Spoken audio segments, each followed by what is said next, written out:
में जाट सूरज सेना की ओर से राजा मानसिंह की पुण्यतिथि के अवसर पर श्रद्धांजलि दी गई। यह कार्यक्रम मानसिंह सकल बिजली घर चौराहा स्थित प्रतिमा पर पुष्पांजलि का कार्यक्रम किया गया। इस मौके पर राजा मानसिंह माल्यार्पण कर लोगों ने राजा मानसिंह के व्यक्तित्व एवं कर्तव्य पर प्रकाश डाला। राष्ट्रीय अध्यक्ष अरविंद पाल सिंह ने कहा कि राजा मानसिंह कई बार विधायक रहे, उनका जनता से जबरदस्त जुड़ाव रहा है। राष्ट्रीय महामंत्री धीरेन्द्र पाल सिंह बिल्लू ने कहा कि राजा मानसिंह मैकेनिक, इंजीनियर एवं टेक्निकल काम अपने हाथ से करते थे एवं मिलनसार एवं सेवाभावी व्यक्ति थे। भाजपा नेता गिरधारी तिवारी ने भी उनके जीवन पर प्रकाश डाला। इस मौके पर राजीव सिंह, अनुराग तमरोली, हुकुम सिंह, मनोज सिंह, रॉकी सिंह, जगदीश, एडवोकेट मौत, केसरिया नगला आदि मौजूद थे। इस प्रकार महाराजा सूरजमल युद्ध ब्रिगेड द्वारा महाराज मानसिंह की पुण्यतिथि बनाई गई, उनकी जीवनी पर प्रकाश डाला। इस मौके पर प्रदेश उपाध्यक्ष नरेश पहलवान, जिला अध्यक्ष अभिलेख दहवा, सचिन गोपालगढ़, अंकुर कासोदा, अनिल फौजदार, धीरेन्द्र पाल सिंह, अरविंद पाल सिंह, कृष्णवीर फुलवारा आदि मौजूद थे।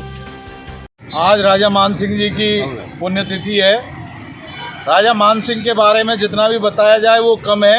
राजा मानसिंह जब से भारत आज़ाद हुआ और जिस दिन तक वो शहीद हुए, उनका डीग में इनकाउंटर किया गया, उस समय तक लगातार 7 बार भरतपुर, डीग, कुम्हेर और नदबई विधानसभा से 7 बार लगातार विधायक रहे। वो बाल्यकाल से ही बड़े मेधावी थे। उन्होंने इंग्लैंड जाकर अपनी इंजीनियरिंग, मैकेनिकल इंजीनियरिंग की पढ़ाई पूरी की। उसके बाद वो यहाँ के जो राजतंत्र था उसके अंदर जंगलात एवं मोटर गैराज मंत्री रहे। और जब 1952 में सबसे पहले भारत आज़ादी के बाद में चुनाव हुए और उससे लेके 85 तक जो कांग्रेस के मुख्यमंत्री थे, उनके इशारे पर उनका इनकाउंटर डीग में किया गया। उनके साथ 3 लोग शहीद हुए। और मैं मानता हूँ उस समय भरतपुर में पहली बार 7 दिन तक कर्फ्यू लगा। भरतपुर बिल्कुल तहस नहस हो गया था, अराजकता फैल गई थी, माहौल बहुत खराब था। क्योंकि ऐसे जनप्रिय नेता जो लगातार 7 बार निर्दलीय विधायक रहे हों और उनकी इस तरीके से एक सरकार के इशारे पर हत्या कर दी जाए, ये एक बहुत बड़ी घटना थी। क्योंकि वो केवल राजा ही नहीं थे, अब थी जनप्रिय विधायक भी थे। लगातार 7 बार निर्दलीय जीतना कोई छोटी बात नहीं होती है। इसलिए मैं ये कहना चाहता हूँ कि जो ये पूर्ववर्ती सरकार थी, उसके मुख्यमंत्री, कांग्रेस के जो मुख्यमंत्री थे, उनको अपना इस्तीफा देना पड़ा।